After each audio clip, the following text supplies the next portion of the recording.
Yung tanong na Comelec ang ginawa nating example, gusto ko itong sagutin sa kabuuan. Ang gusto kong sabihin, bilang public servant, bilang empleyado ng gobyerno, you are expected na magbigay ng excellent performance.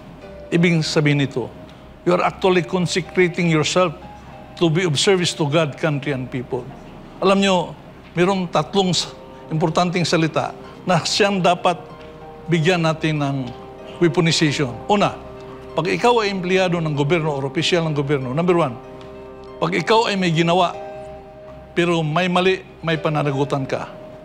Pag ikaw ay walang ginawa, may pananagutan ka.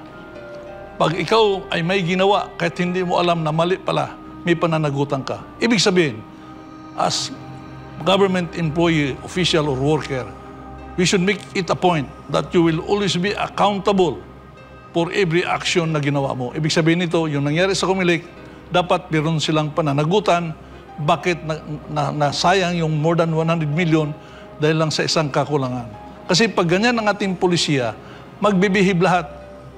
Talagang magbibihib lahat kasi imagine, kahit hindi mo alam na mali ang ginawa mo, may pananagutan ka.